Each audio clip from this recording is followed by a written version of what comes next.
Good morning, and thank you for joining us on today's Biomass Magazine webinar titled Drax Biomass, Our Digital Transformation and the Data Behind Our Day-to-Day Decisions, presented by DataPARC and Drax. My name is John Nelson, and I'm joined today with Patrick Mundy. He's the business manager at DataPARC, and we also have Doug Harvey. He is the technical manager at Drax Biomass. So we're excited to hear their presentation here in a couple minutes. Before we get started, I do have a couple housekeeping items I'd like to talk about. We do want you to ask questions, and so we will hold the questions and answer them at the end, but if a question does come up on a certain topic, we ask that you, on the right-hand side in your GoToWebinar meeting, there's a questions tab. Just type in there and we'll make sure we answer it. We don't get to all the questions, we will follow up accordingly.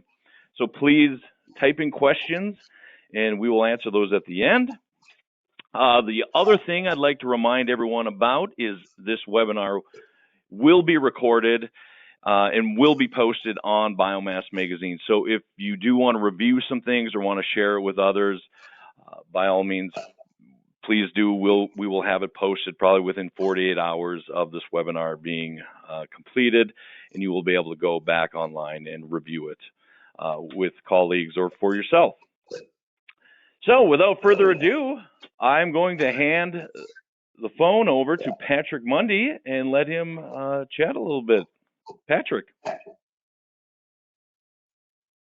Thanks, John.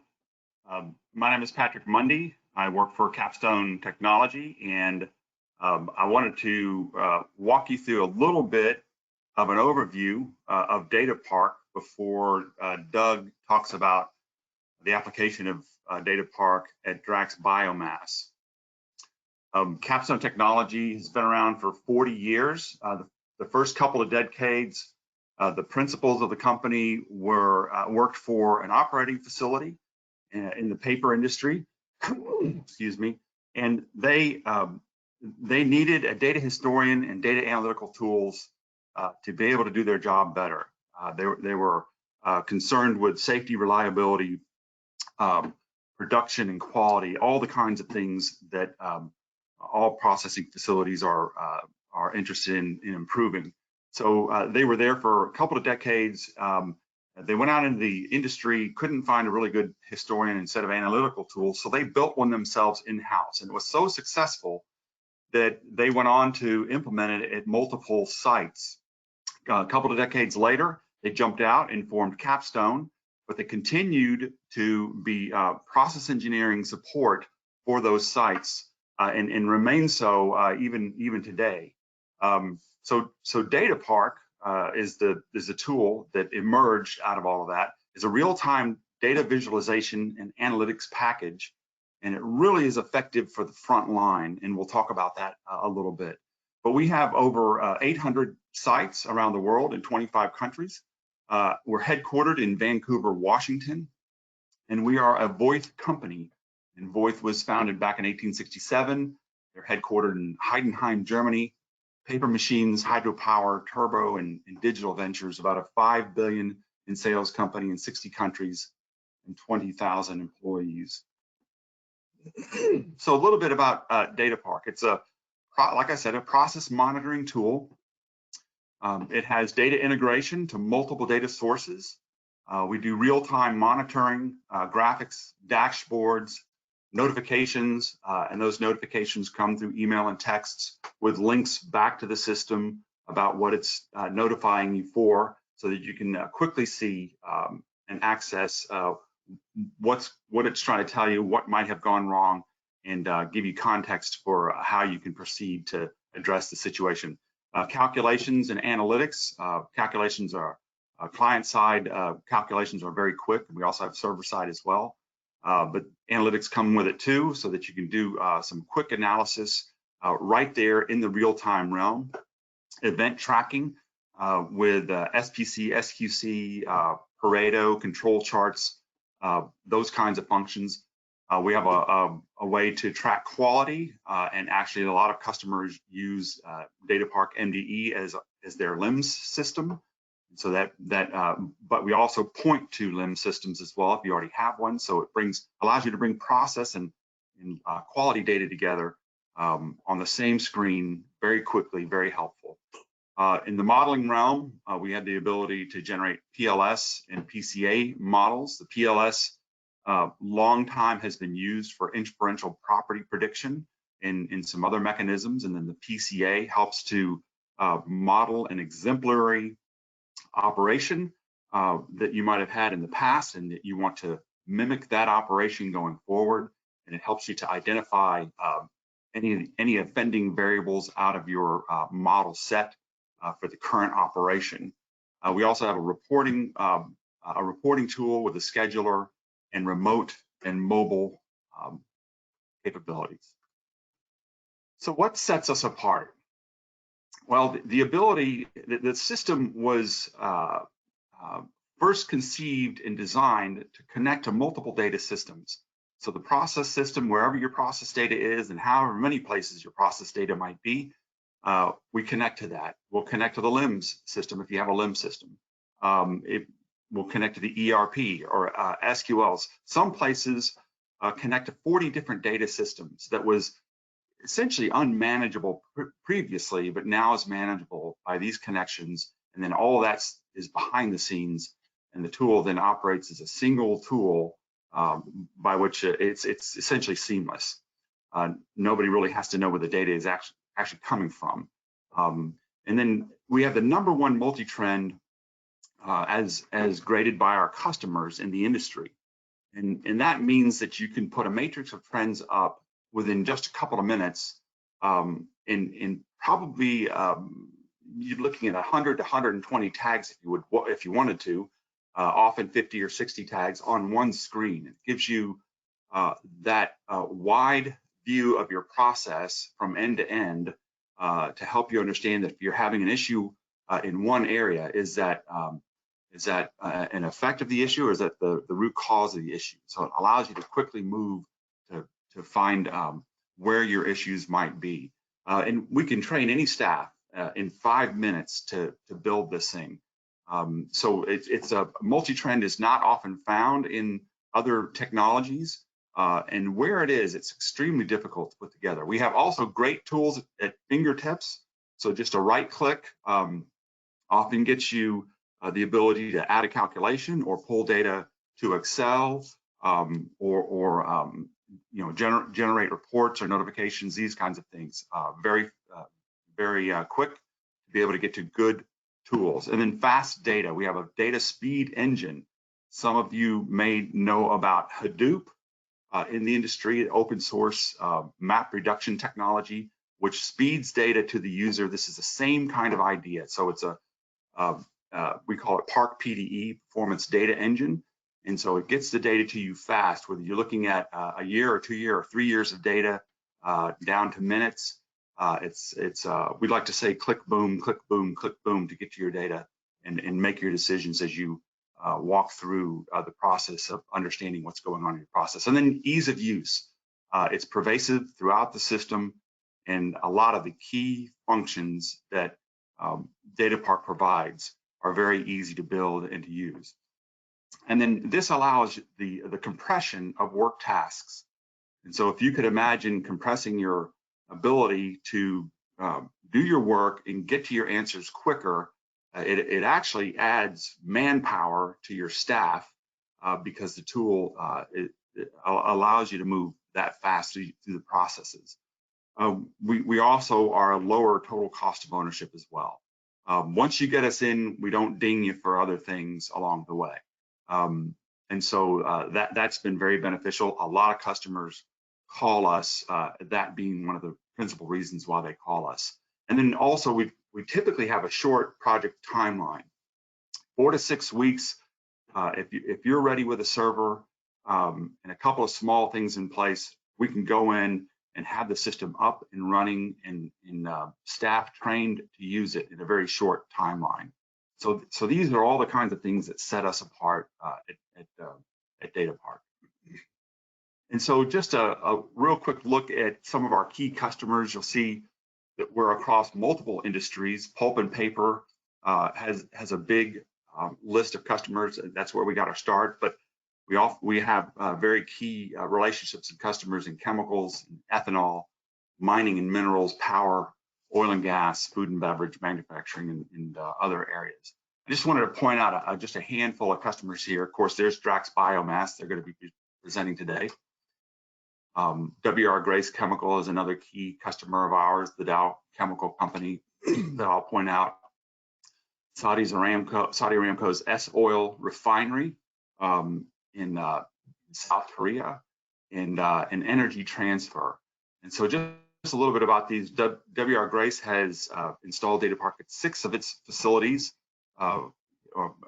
We have 4 here in the States, 1 in Canada, 1 in Germany, and 1 about to install it in Brazil. 400 facilities at Energy Transfer, and they're doing a massive amount of work, and over the last couple of years have just about they've done most of their installation across those sites in 90,000 miles of pipeline as well. In 2016, the 4th largest refinery in the world, the Saudi Aramco S-Oil refinery, completely switched out their 20-year system, the current 20-year system that they had in the refinery. It's one of the top systems in the world. They completely switched that system out to dataPARC because they needed performance, ease of use, a good tool set by which a larger number of staff could adopt and use. At Dow Chemical, we're doing work in some 25 facilities there, in Drax Biomass, multiple facilities. And just one last thing, Energy Transfer has done some presentations, and you can go out and find those on the web, but they're claiming $17 million a year in benefit for the installation of dataPARC and how they are using it there. And then my last slide here, let's see, is just a quick overview of the Drax Biomass Amit Bioenergy Gloucester, Mississippi site. It's a typical type of wood pelleting operation setup that you see across the globe. And I'm going to hand it over now to John, just to give you a reminder, and then Doug will step in and begin to talk about how Drax has applied dataPARC. By the way, at the end, we will show a short 2-minute video that will give you a real look, not only at the tool, but how the tool might be used and how a person navigated through the tool to solve a problem. It's a 2-minute video there, and we'll show that later on. John? All right, thank you, Patrick. Thank you for that rundown. It's extremely informative and giving us kind of a quick overview of what you guys do and some of the benefits you guys have. You know, and then looking at the 400 facilities and Energy Transfer, I was not aware of that, so that was pretty amazing. So, one thing we do want to remind our attendees is, you know, please ask questions. We do have the questions tab on the right side in your GoToWebinar box, and so if you can ask questions there, we will be answering them. So, with that, we will hand it over to Doug. Doug, please take it away. So good morning, everybody. I'd like to thank everyone for coming and giving me the opportunity to share our journey. So I am the technical manager for Drax, which is just a fancy way of saying that I focus on how we do things at Drax. So when I talk about Drax's journey, I mean, it's really similar to that of the pellet industry. It is, we're still a growing industry. I was originally in pulp and paper, and it was, pulp and paper is a very mature industry. It is one that is, it's 100+ years old. It's you have all kinds of resources and things you can lean on, but with biomass and pelletizing, it's still very new. So I mean, we're all learning and growing together, and I applaud Biomass Magazine for putting things together where it brings producers and providers to the table, because I believe that's where we as an industry have the opportunity to make step changes. So I'm going to advance my slide. So let's talk about Drax as a whole, because it's an incredible story. Drax was the last coal-fired power station to be built in the UK, which occurred during the 1970s. And at one point was the largest power station in the UK. And now for Drax, we're completely off coal as of last year, and we're a key part of enabling a zero carbon, lower cost energy future. And we have three focuses. So we're a UK-based renewable energy company. We focus on renewable power generation, the sale of renewable electricity, and for this side of the company, production of sustainable biomass. So let me see if I can go back one. So today we represent approximately 8 to 10% of the power consumed in the UK. We consume approximately 7.5 million tons of pellets each year to make that happen. Last year, the three plants I'm about to talk about with you were essentially 1.5 million tons of that. And that really consists of this footprint. So we're headquartered out of Monroe, Louisiana. We ship everything out of Baton Rouge, Louisiana. And that's really through the main three plants that are in Bastrop, Louisiana. So that's going to be the top of the map there. Then you have Urania, Louisiana, and Gloucester, Mississippi. If you don't know about Drax already, I'm not going to fault you for not knowing where many of those are. If you look over there to the far right, you'll see Aliceville, Alabama. As part of the Pinnacle acquisition that we recently completed, we pulled that facility in. We've also pulled in some additional Canadian facilities as part of that, but just for the sake of today, I was going to focus on the Southeast U.S. operations. We'll talk about it a little bit at the end, but we also have some satellite plant locations that we'll bring into the mix in the near future, and we'll also have a Demopolis plant coming on in the future as well. We'll be commissioning that here soon. So we'll talk about how we make pellets. So we have three sources of feedstock. We have the hog fuel, which is our bark. We have residuals, which come from a mix of sawmills, which could be chips that come off their process. It could be planer shaving, but it could also be round wood, what traditionally people think about whenever they're thinking about what comes into our sites. So a full-size tree goes through a chipping process. We'll take the bark that's coming off of there, we'll put it in its pile, which is what you will look like in the middle picture there. Hey, Patrick, if you don't mind, I think I may be getting some feedback through your line. I may need you to mute. Hearing the echo. So you'll see the bark in the middle there.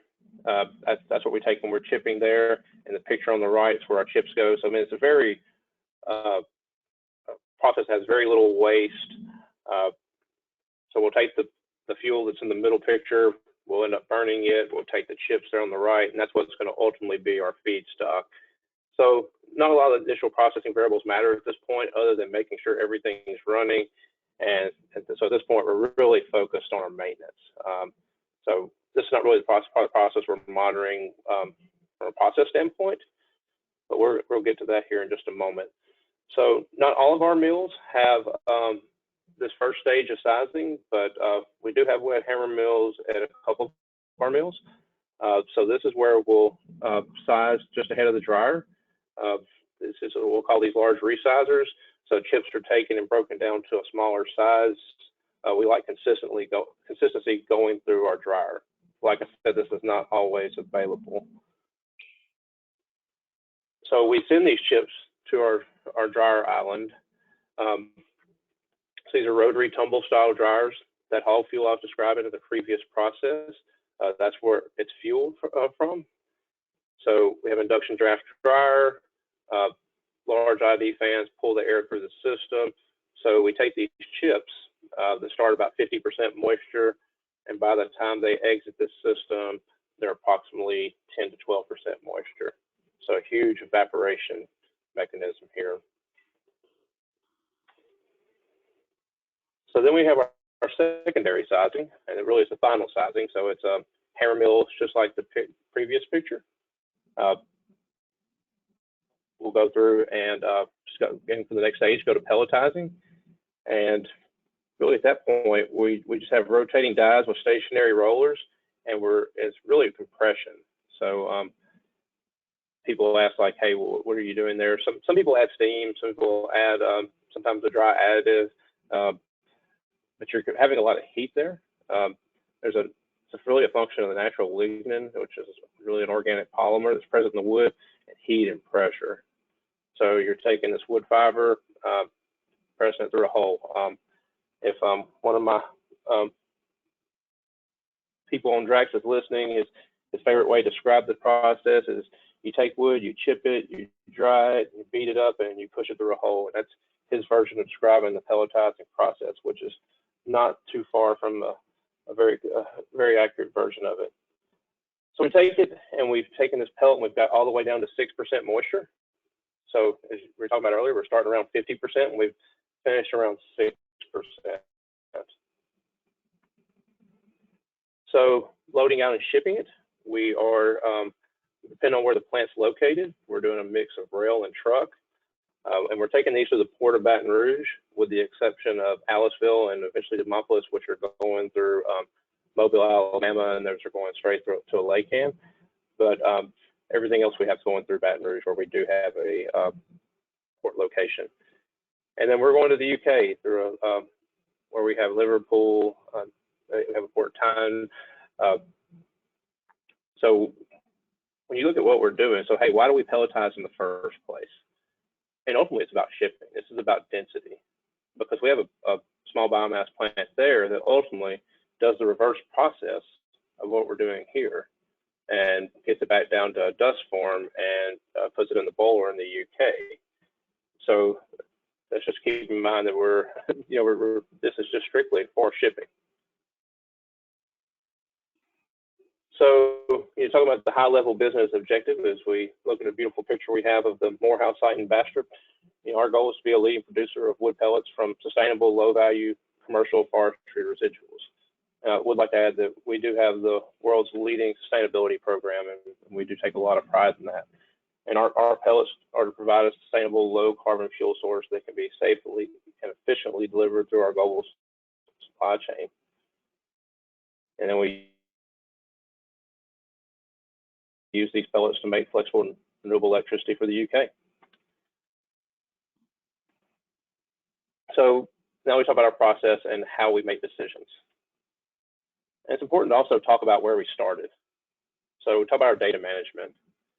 Data was entered into manual checklists that we then stored into a collection of file folders in various locations. We had multiple spreadsheets that were also maintained in multiple locations. And we kind of moved into the technology piece. We had a historian that was painfully slow, and for each plant location, it was accessible at only one station in the plant for 2 of the sites. We did have a little bit better version at one of the other sites, but it still was had its kinks as well. And poor detail for the data that was accessible. We had no regular exports or data syncing, and the visibility of the process from the outside was remote access to live screens.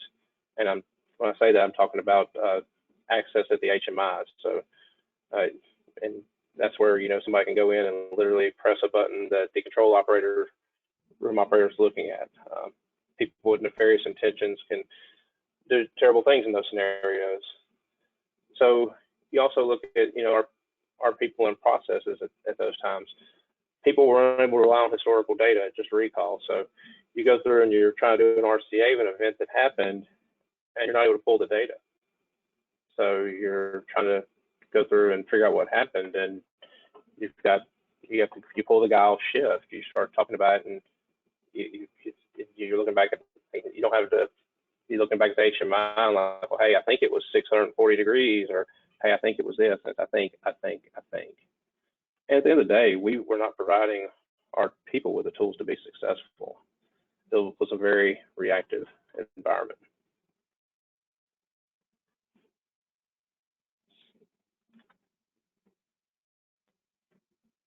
So this I put a picture of my old historian there.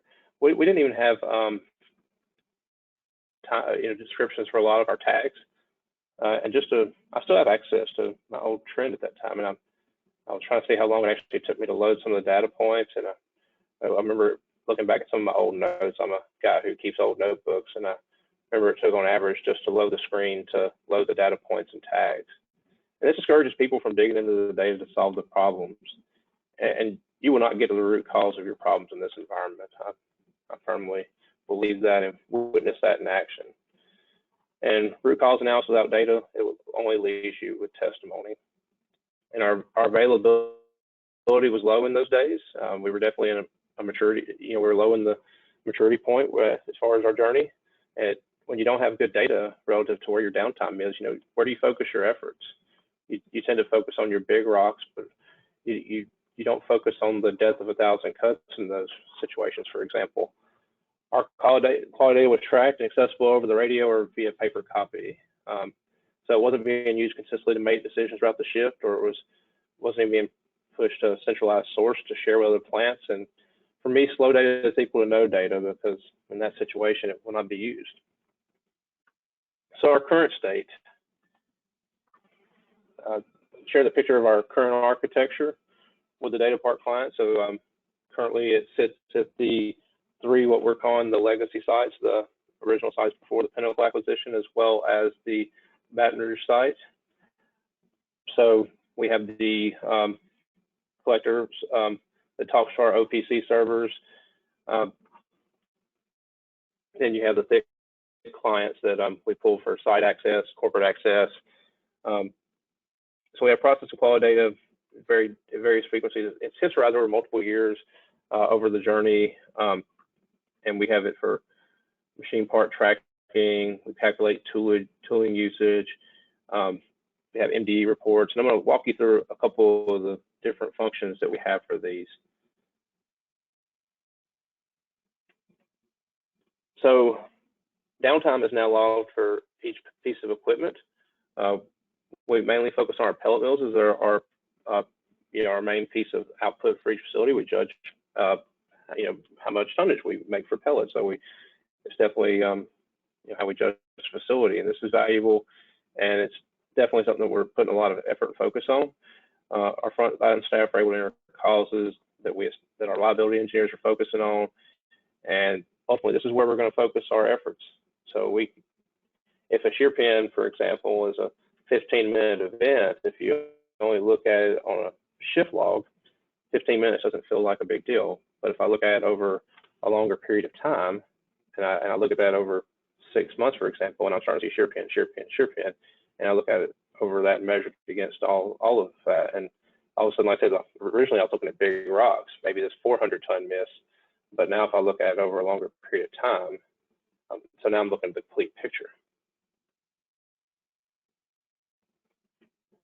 So frontline managers alike are engaged in its use every day, and to me, this is the biggest win for Drax with regards to dataPARC implementation. So I say that everybody from our COO down to the operators use this system. My finance and my HR people probably aren't using it, but everybody else probably has some version of a dashboard or a graph that they're looking at in some capacity. I would say that I generally judge by how many folders and who has a users folder. So I'll look in and see, like, hey, my pellet mill operator has a folder and he has his trends in it, and my control room operator, she has her own trends in it. Everybody's looking at their thing, and they may have a chart that says, hey, dryer troubleshooting, July 9th, and you can see what they were looking at that day. And that tells me what kind of problems people were trying to solve, what they were looking at. And it's also an opportunity to say, hey, this is what they were seeing. Like, hey, I was having this kind of problem. I can go back to that day. I can see what kind of things we were looking at. But it also shows that people are embracing data because you have regional corporate support like myself. You have the plant managers, process engineers. Everybody's embracing it, and everybody's learning from each other. Like I said, it's kind of one of those things where you don't have to reinvent the wheel. You can go and copy it. Like if I want to solve a problem and look at something, I can go find a drive this control room operator here is for AIMIT, for example. If I want to see what's going on at AIMIT, I can go look through his folders and folders and see what kind of graphs he's built, and then I can see what's there. Then I can add a few more tags and see what he's looking at, for example. So quality data is entered constantly, and production personnel now expect and request the data. So not only do we build like this MDE right here, a manual data entry form.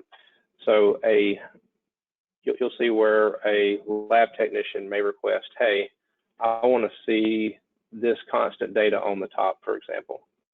And so not only do our technicians and frontline personnel enter the data that we request, they may also request a change. And I put this one here on purpose, and this is where we add a tweak.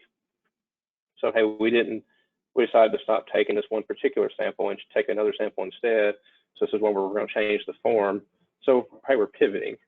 So we took feedback from the operators, and we're going to do something different. So that's why there's blanks on this form, for example. But it used to be in Excel, and we couldn't track and see the trends. And when quality went off, and we had to have something going on, we didn't see it. Or if you went to try to go back with an issue, let's say we had, for example, when we load a train, it takes, we ship a train out about every 5 days, and then let's say we had some bad samples at the port, and you're trying to figure out what happened. Well, you spent 5 days to load it, and then you're trying to go back in time, and you didn't have that data. You had to go backwards and look at it, and you're trying to figure it out. You're looking through those sheets in a file. This way you can go backwards. Hopefully you're seeing things beforehand, and that's where also the alarms come in place. So if I get some of these numbers that are in red or below alarm that I've set, I can get emails about it. There's reporting functions that come out here that email me reports that are how the plant's doing each day. It can also send me out of spec numbers, not just a generalized report. It can say, hey, I had this much out of spec when I'm looking at quality data, for example. So our morning meetings are run from displays built from Park Designer. So if you can look over here, we have availability numbers on day shift for LaSalle. So there's a display that's put in the middle of the plant, and it talks about how much material we have on our chip pile, how much material we have on our fuel pile, and this is what we run our meetings from. We talk about availability misses, what tonnage miss, and that's what the team runs from it. And it's dynamic data, and if you want to drill into it, you have the ability to do that. And that's what I was. Go back in time a little bit. I was plant manager when we started doing this, and this was one of my big asks. Was that we run our meetings from displays like this. So if I said, hey, okay, we have a quality issue, or hey, we got something going on with our hammer mills, and we can drill down into this page and we can go into exactly what's going on with the hammer mill. Okay, I don't have my hammer mill through pit. Okay, there's 3 hammer mills down. And if I have 3 hammer mills down, then I'm hoping my maintenance manager is going to tell me what we're doing about that today. So you get to keep drilling down, and like I said, it's there laid bare, for example. You get to talk about it's what exactly is causing your problems, and you can keep drilling down. So I also talked about we had forms that went away, or went away into their file folders each day. So we also have daily checklists that are now part of the dataPARC system and can send out emails if not completed by a certain time of day. So I don't want to know whenever it's after the fact that I missed something. So we have daily visible emissions checks as part of our environmental compliance, and it has to be done in daylight hours. So we've committed to doing these by lunch each day. So this is a method 9 type inspection. And so if this isn't done by 2 o'clock each day, it sends out an email to the plant manager, the environmental manager, and says, hey, we have not done our visible emissions check. So if by 2 o'clock, I still have time to do something about it.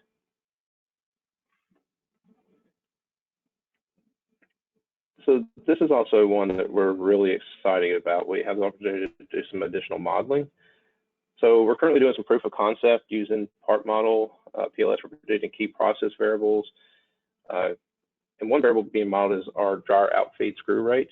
And we're seeking to understand how to remove barriers and really increase production, identify what process values are slowing down the entire process. And right now we're focusing on one dryer and just trying to figure out what correlates, what we can do, and then essentially build a model around that. And that, ultimately that would be what our operator would be focusing on. But we're also adding some remote pieces to this to where our UK team can also see some of this as well, because we have a team that's modeling data from we're calling it the forest to the furnace. And so what that means is we're looking at process variables that start all the way from the forest. So what impact does feedstock selection, how we feed the dryer, how do we do, what is our fines impact, what is how we run the dryer, what does inlet temperature mean, and how does that translate once we actually put it in the furnace and produce electricity. And this is part of that process. So we're embracing that in multiple levels, and our UK team, through some of the remote access to DataPARC, is able to access our data and able to produce some pretty incredible models. So our benefits case, and I'm sure I'll miss some here, and I hope Patrick will remind me of something I may forget. But root cause analysis is probably also one of the largest benefits as well. When you don't have a clear look at historical data, and a lot of it, and all you have is people's testimony, as we talked about earlier, and what they thought they saw, you are at a disadvantage. Access to the data with good tools lends itself to find the true cause. And DataPARC allows us to know the real problem when it happened, instead of having to listen to somebody's word. Tools greatly compress the amount of time to ID and fix a problem. So when I go in and dig and show it and reveal it to everyone, and then we all align around it. And it makes us look and dig deeper and ask questions. And it reveals itself, because at the end of the day, I mean, recollection's faulty. And it's not negligence or ill intent, it's just faulty. So this is a great tool for all of us, myself included. We all have that mistake where we think we remember something and then we look a little bit deeper and it's just not the case. This is a tool that we owe the people on the front line. So cost benefits, and just for one of them is like we are a company that has used additives. So when we add a new additive, we can quickly determine its effect. We can look at when we change dosage. We can look at the time when we do it, and we can track the process as we added it. So it just gives a better effect to whenever we push that additive, when is it doing its job, and is the effect linear? So we can change. We see when we did the change, what was the effect of the concentration. I did talk to remote capabilities. That's part of how we can have so much access to people that are not at the plants.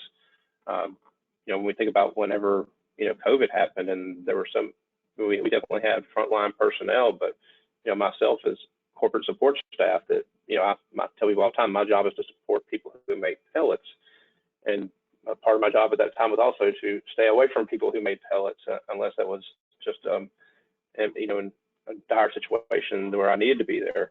But remote access allows me to do that and still be able to go in. So, I mean, I'd have times where somebody would call me and say, hey, can you see what's going on with this at the dryer?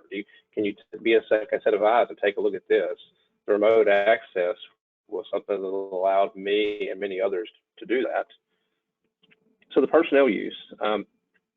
So being able to look in and not have to be tied to one engineer station and be able to take a look, which is kind of a version of what we were just talking about.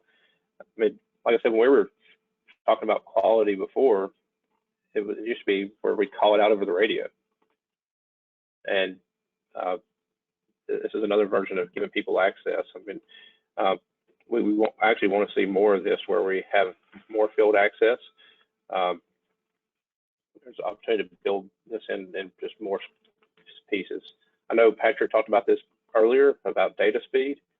This is just so important. We do have the stored data. We build in calc tags if we think that if we want to have something that's going to pull for a significant period of time, so we don't want to have to do the calculations ourselves. We just actually go and just build another tag. It's like I said, one of the reasons we didn't have adoption of the previous system was because of the speed, and we're remoting in and just having access to that system to where we get a 3-second range, and sometimes the slowest is a 10-second. I said it's just completely night and day difference. So we do our OEE within dataPARC, and it's one of the things that we're putting more and more of a focus on. And to have that tracking within our system, we have one of our engineers, Sam Keaton, is really, and I know I'm the one talking to you about this today, but Sam is the one who's really putting a lot of effort in making sure dataPARC sings for us, and he's done a lot of work with the modeling and putting OEE together for us. But we are tracking OEE on this side, and he's actually done some creative calculating and really looking at OEE for different streams, for example, on things that you wouldn't necessarily think would be OEE, and just looking at that as far as just a process. So modeling as well, we hit on that a little bit earlier, but like I said, we're really excited about what that could be for us. So looking forward, we talked about technology, around the Forest to Furnace initiative, the PARC model, and our embrace of data science. And we have a large team around that on the UK side, and really looking at the different things that we can tweak, and also just looking at what correlates from, you know, what thing can I change or invest in on this side of the pond. So we call like focuses something on the US side that hopefully translates into results on the UK side, and what that can mean for us as the whole Drax group. And then for investment, you know, we have our satellite plants in Arkansas that will start to come online relatively soon. The commissioning of our Demopolis, Alabama plant, integration of Pinnacle. It's been really exciting to where we were a 300-ish person company back at the first of the year, and then the announcement of Pinnacle, and literally a little more than doubled the company, and pretty much doubled the capacity of pellets. And then we've had several expansions of our existing facilities over the last couple of years, which has been really exciting. And then innovation. We have a viable fuels group that is looking at all kinds of things that you can burn, as well as woody biomass, X, which is one of our versions of carbon capture, as well as just other forms of growth. So it's exciting to be a part of Drax at this part in time. I do appreciate everybody listening in. I know Patrick talked about a video he wants to share with you guys before we go into Q&A. Thanks, Doug.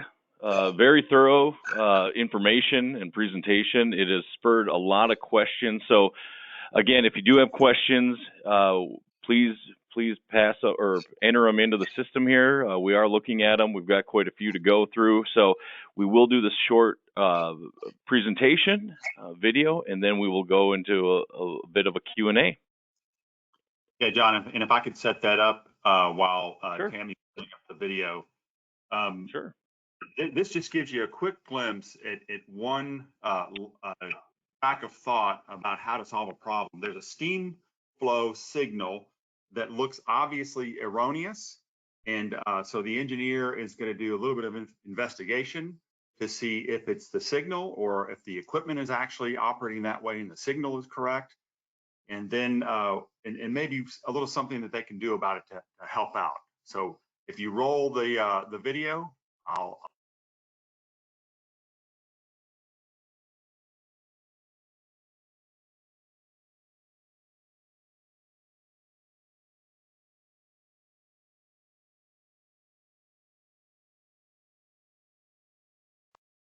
I guess I wasn't talking there for a second, but he's looking at the steam flow there. There's the erroneous signal on the multi-trend. He's going to go back and forth and take a quick look. He's going to take a look at a 7-day trend on that guy. He's already synced up the rest of the trends to find out that there's nothing else that indicates it's the equipment. So right now he's pulling on correlative variables. He's going to generate a PLS, see if he can generate a PLS model of that steam using surrounding variables like condensate and et cetera. So he's pulling up the modeling tool now, doing the PLS session, and has generated a model. 0.89 on the model is very good. He's looking at the 4 inputs to that model. They all look like equal contributions, so he's not going to remove any of those. Going to take a quick trend pop up on that guy, and it's that 6th trend down there, that odd color looking one. So he's going to get rid of the modeling tool now. He's going to take that PLS model and drag it on over to the original trend and get rid of the pop-up. Now he's got that odd color model calculation on there. He's going to change that to make it more clear, change it to red, and then change the range. And then it drops it right down on the green steam flow line. He's going to get rid of the 2 variables that he added so that it goes back to as much normal what the operator would normally look at. He can zoom in, zoom out, take a look at, and he sees that this is really where the variable should be. And he can turn the variable off, the model variable off if he so chose. So in that period of time, he pulled up the trend, he zoomed in on a certain area of a trend, he synchronized the rest of the trends so they could see if there's anything else going on that would indicate its equipment. He understood that it was the signal, and we give the opportunity to generate a signal that could, a model that could indicate what that flow is and have the operator use it. So just wanted to show you how you can navigate through a small part of what dataPARC is. That's just a small part. We didn't talk about notifications and reports and those kinds of things, but hopefully that gives you a good flavor for what the tool can do. Great, thank you, gentlemen. As we mentioned, we do have quite a few questions that we can go through here that have come in, and so I'll ask them, and you guys can kind of decide who's taking them, unless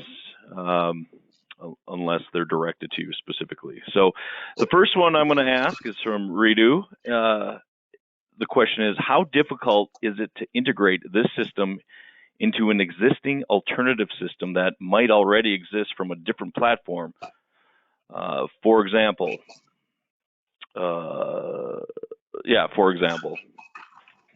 sorry.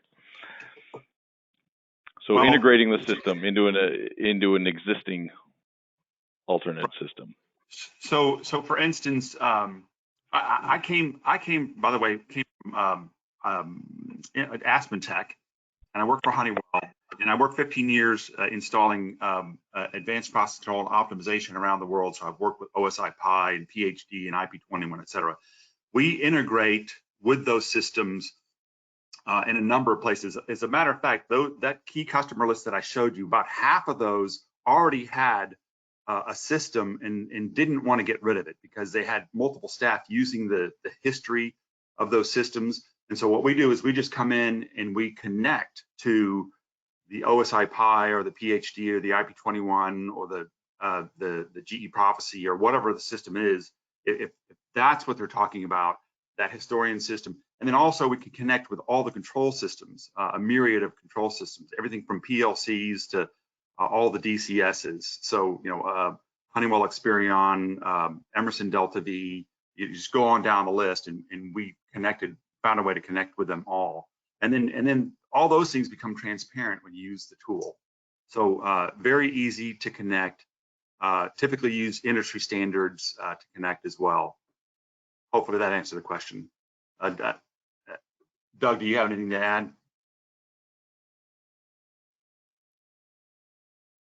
I mean, like you said, I agree with what you said there. I mean,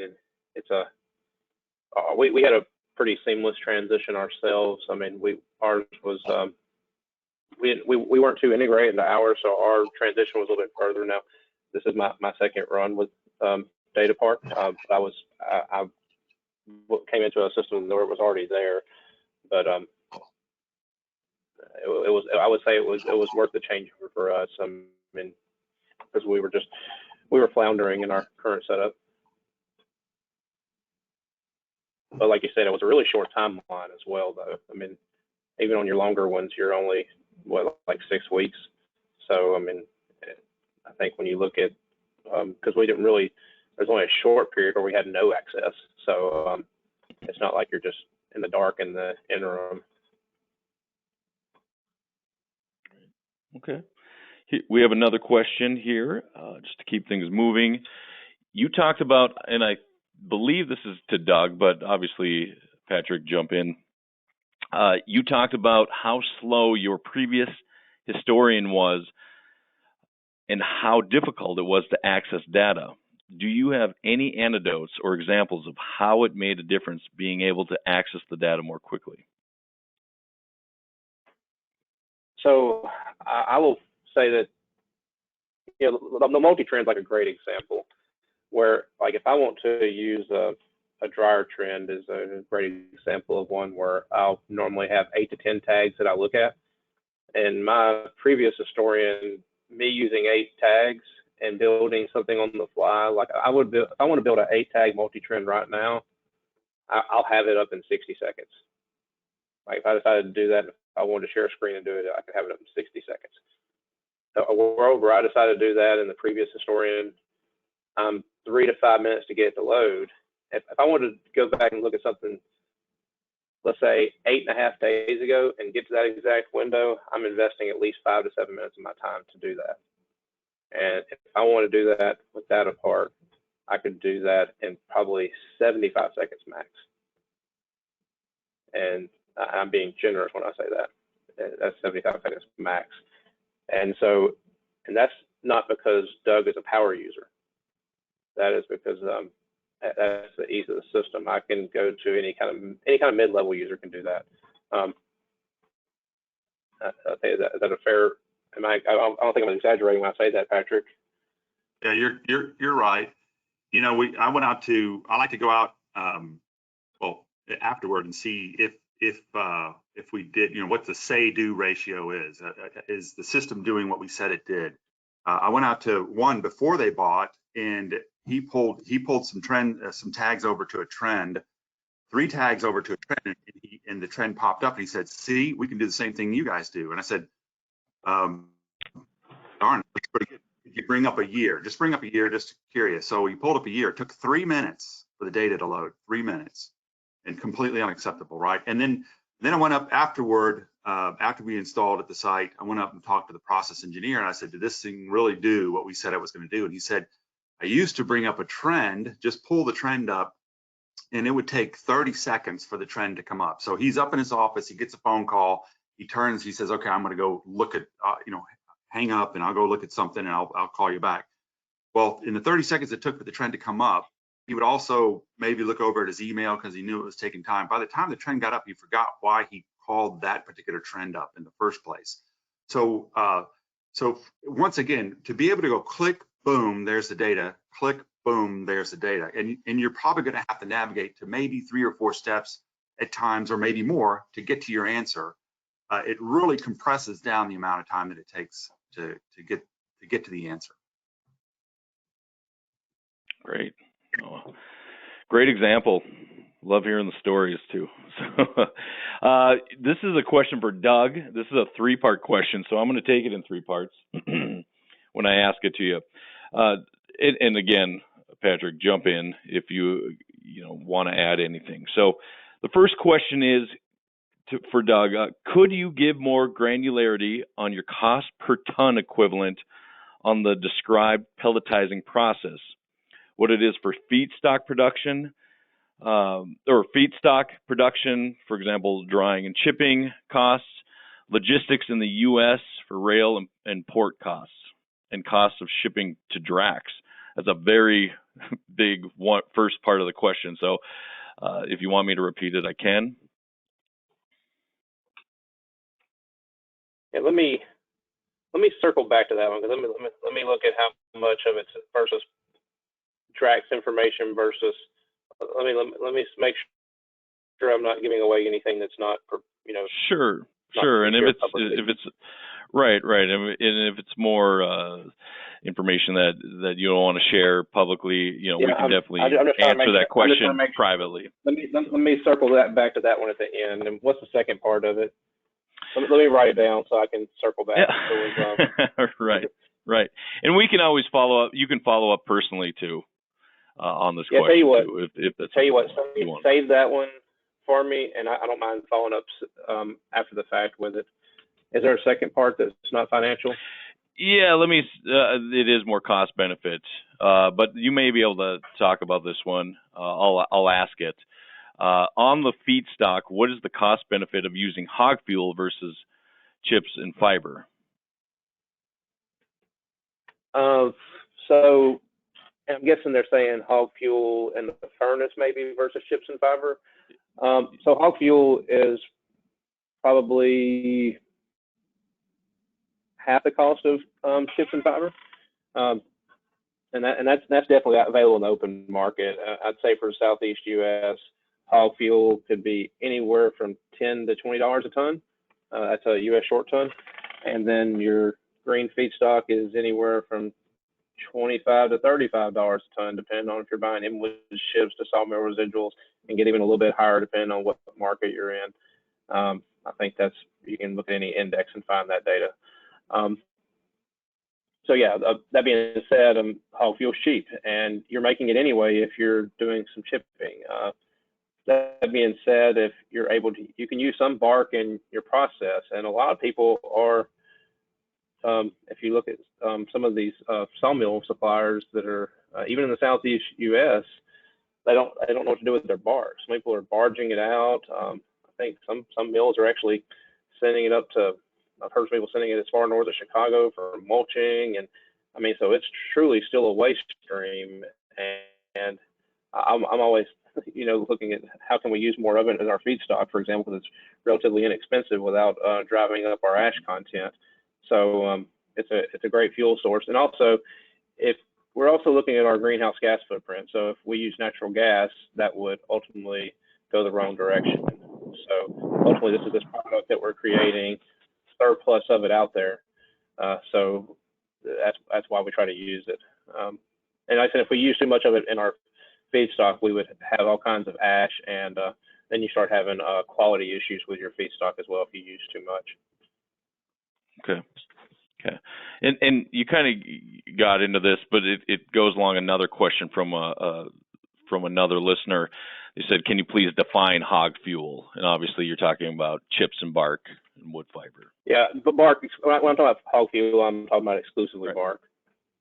Right. Okay. All right. And then the third part of the question, again, if this stuff gets a little too sensitive on the financial side, we understand. So we can follow up personally. But what are the cost-saving opportunities that you still see are available from optimization from using dataPARC? And then the question that came up is, did Pinnacle use the same system? Pinnacle is not using the same system. I think our opportunities are really around efficiency. I think that this process is it's a very crude mechanical process to make pellets.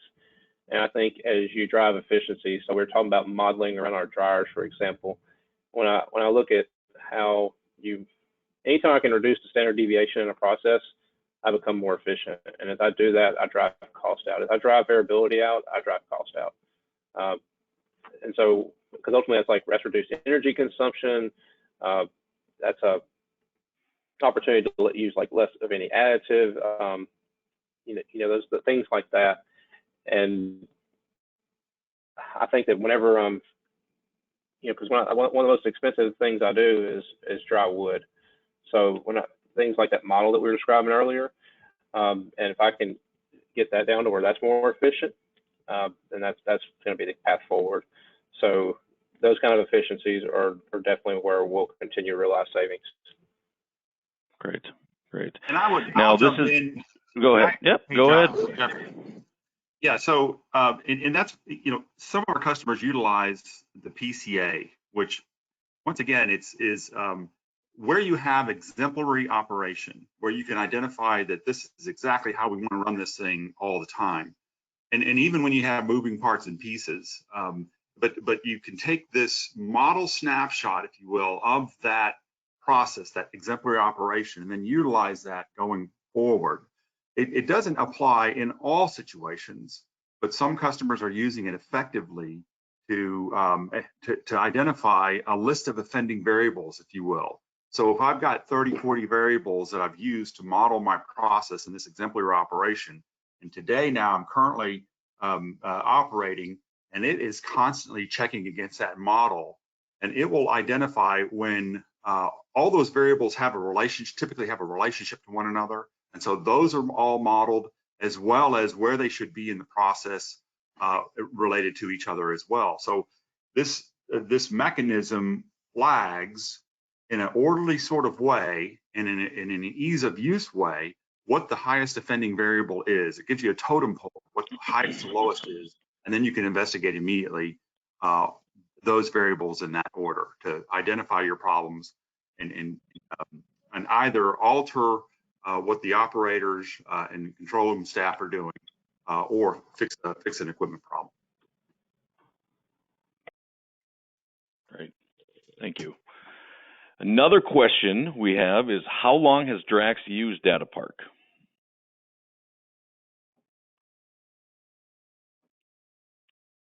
Patrick, correct me, but I think it was April of 2019 when we started. Yeah. So you guys, I want to say about a year and a half or so. Is that? I think April 2019 is when we started the actual, putting our hands on equipment. I think June 1st is whenever we brought it online. Right. Okay. Great. Do you have a specific example or a story you can talk about how Drax has used data to reduce operational costs, improve OEE, or better plant safety? You touched on that, briefly in some of your slides, but can you give another example of how the data was, used to reduce costs, basically efficiency? Yeah. So I would say that, we talk about like our RCAs, for example. I mean, when we go through and go and dig into these events and find out, what happened, and I'd say, like, when you talk about like our efficiency, generally it's like around these dryer events, or find out like, hey, we're pulling in all this air here. So one of the biggest things that you have problems with, like, is if you're pulling air into your dryer where you shouldn't be, and you go and find like these dampers that are in weird positions or something, or even if you find like where, hey, I'm looking at it and it says, hey, I'm all the way open, but you look at another setting and it's like, there's no way that's correct, and you'll realize like something's out of position. So I'm looking at it and it's definitely right, but maybe mechanically a damper's failed in an open position or something. So you definitely have an opportunity to correct those. So we've had situations like that where, hey, I'm showing a damper's closed. So, hey, I got this reading, and it shows this position. I'm looking at in DataPARC, but I'm also getting another reading where I'm definitely showing where I'm pulling a lot of air in, for example. And so I go out there and verify these readings I'm having in the field. So you're doing this troubleshooting in a conference room or something like that, and you're like, okay, these two data points don't align. And I've had a handful of these situations.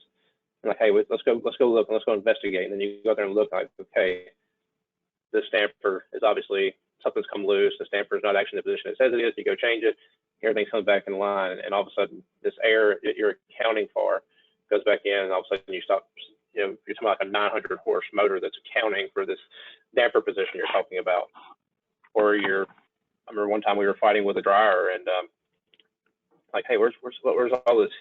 We got some kind of heat issue, or no, we were I take that back. We were trying to figure out what was going on, and we were like, hey, we're running wide open, but we're only got so much throughput. And we started looking at the heat, it didn't matter. And then we figured out, we go there and look, this temperature doesn't make sense. And you go out there and look in the field, and you're like, the chute's plugged, So it's this tool that it gives you all these additional data points, because it leads you to look at this out in the field, and these become like these huge pieces that are either big downtime pieces, big process issues. I said it's one of those where we are,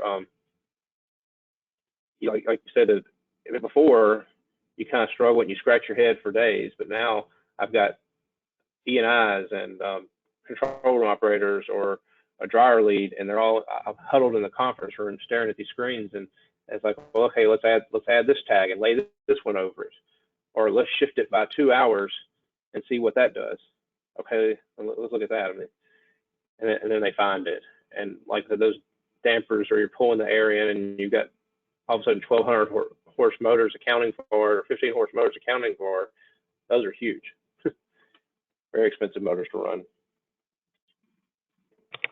Yeah, and this is wrapped up in your downtime tracking as well. And maybe what's hard to understand is the practical and make sense application of SPC SQC, in which the system is set up, as Doug had mentioned earlier, that if the frontline operator sees an event that occurs, a temperature where it's not supposed to be, brings it back down, whatever, identifies it then automatically generates an event, which he goes in and selects why did that occur, and there's a root cause tree that he'll select from, and these get collected over time. Maybe it was a 5-minute event or 20-minute event, whatever. He gets it back under control. We're all good, but that reason gets recorded right there. Well, over time, you come a month out and you're like, you know what, we're seeing this pop up. You can pull up a Pareto real quick, just do a right click, drop a Pareto on the screen. It goes back and collects all of the reasons why something has occurred and presents them to you and tells you what the impact is in time, in count, and number. So it helps you to understand, we've got to focus on this one area. If we focus on this one area, we'll get rid of half of the events that pop up for this issue.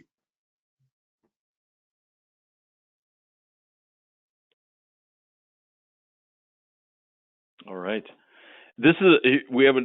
Questions just keep coming in, so we do have time for a few more here.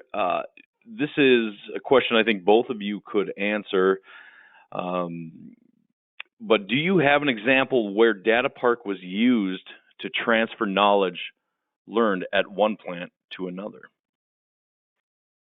Do you have an example? Yes. I have several trends that I keep that are side-by-side duplicates of another plant. Because Morehouse and Amid are almost identical plants. They were built at the same time. So I think Amid is definitely just on a smaller footprint of Morehouse, and has just some different configurations. And Morehouse has changed a little bit over the years with some expansions, but slight differences. And they have wet hammer mills now, but their dryer, for example, is identical. They feed with wet hammer mills now, but I've laid it over, side by side and say, okay, here's where Morehouse is doing this, or hey, here's where Amid's doing this, and it's a great situation. Like, hey, if I'm seeing this at Morehouse, and let's see what's happening at Amid, and go find a situation where this is happening. Where, let's say, my RTO is struggling with temperatures.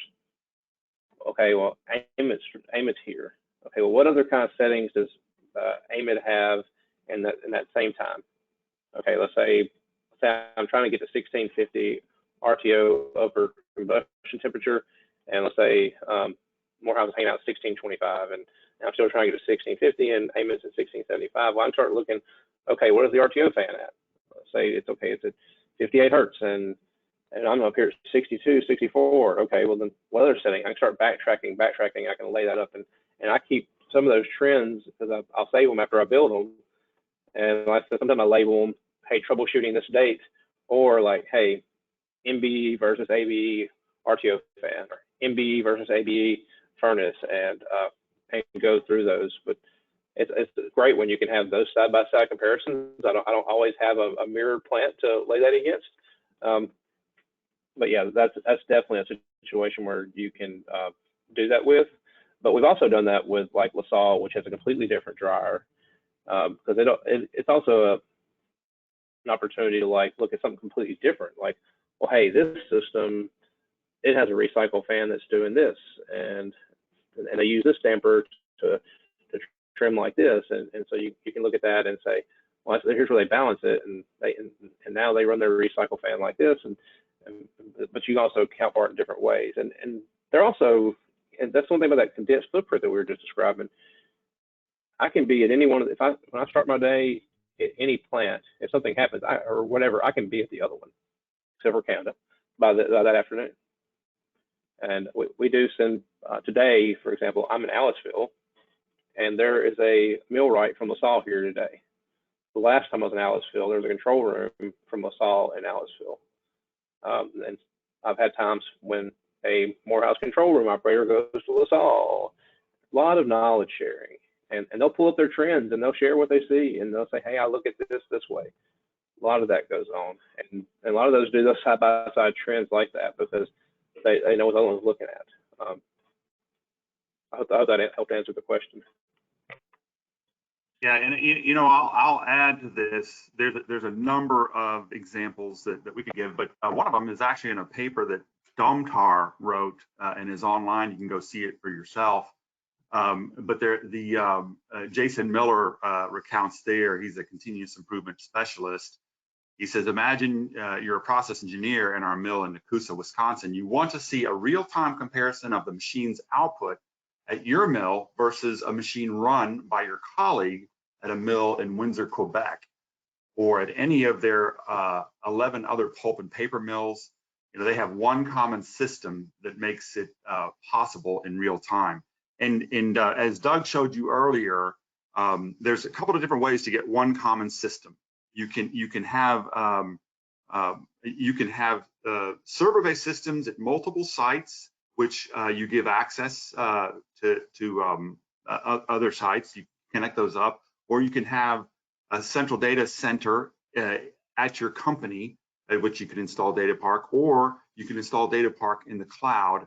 But in either of those situations, you're given access to be able to view other information through a highly secure, highly deliberate utilization of emerging technologies manner, so that you can see and compare your site to other sites. Great, thank you.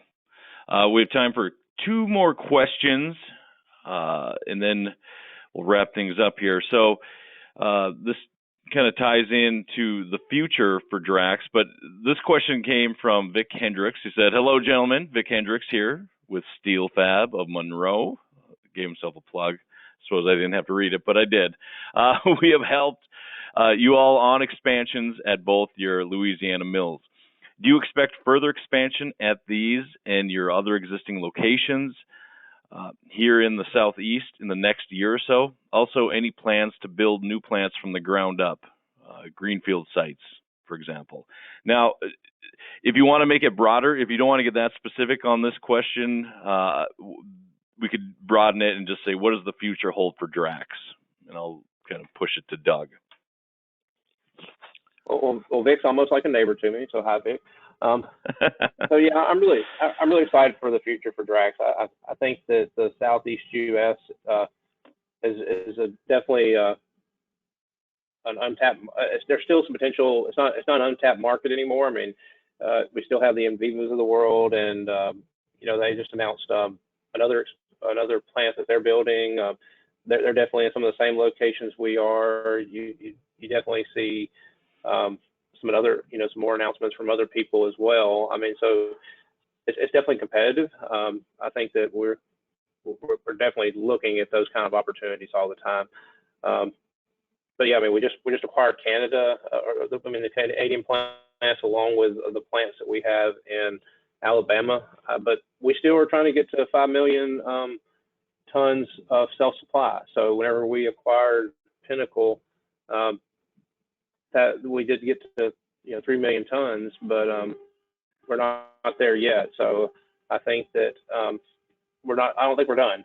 Is a short version of it. And I think that hey, you either grow through expansions, through M&A, through greenfield. I think all of that stuff's still on the table. But what mix that ultimately takes, you know, I'll shake the magic 8 ball and we'll see what it says, you know. Right. Appreciate it. Thank you. And obviously we're excited on any movement that you guys are doing. So we'll be looking at it at Biomass magazine and Pellet Mill magazine as well. So paying attention. So when we'll leave on this last question. I just want to kind of leave on, this is more geared towards Doug, but what are your words of advice for anyone considering adoption of dataPARC or a similar system? I would tell anybody that they need this system or something similar, you have to put data in the hands of your people. Because ultimately, if you don't, you're riding blind. That you have to ultimately you have to put tools in the hands of the people. Because if not, I looked at what we were doing, and this was one of my goals whenever I came on board at Drax was to give a tool like this to, because when I first came on, I was a plant manager, was to put a tool like this or this tool. I was a fan of this tool. I have no issue admitting that because I had used it in a previous life.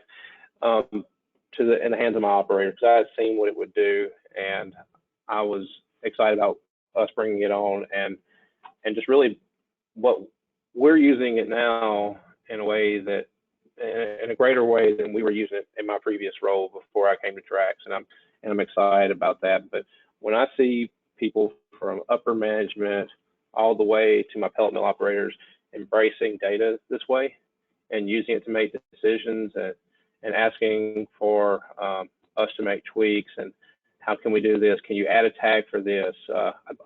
That shows me that people are embracing data to make decisions. That's when you get away from my gut, or, you know, everybody's heard the phrase, hey, this is how we've always done it.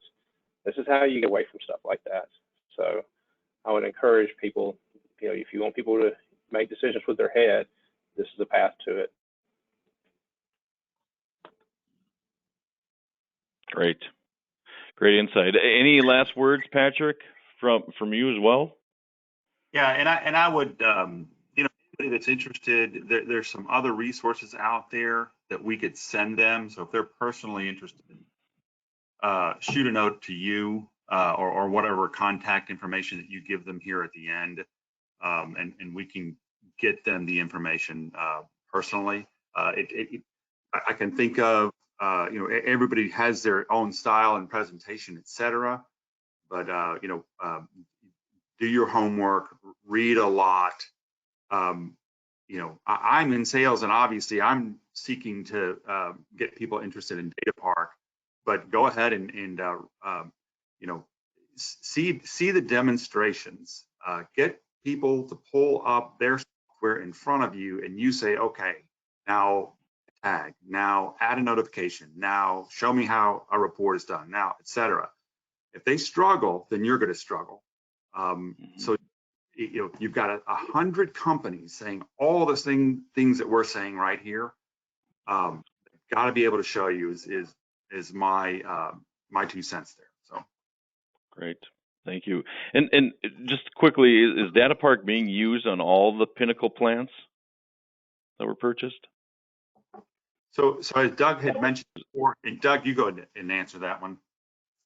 No, we're still really going through integration of all this at this stage. I'm a little biased. Of course, I would love for everything to look just like everything I do. That's the selfish version of me talking. But that being said, I mean, we, you know, so we and I talk like us US guys, we're biased and we think we have a version that works, and I'm optimistic, you know, but we think that we have a good product, and I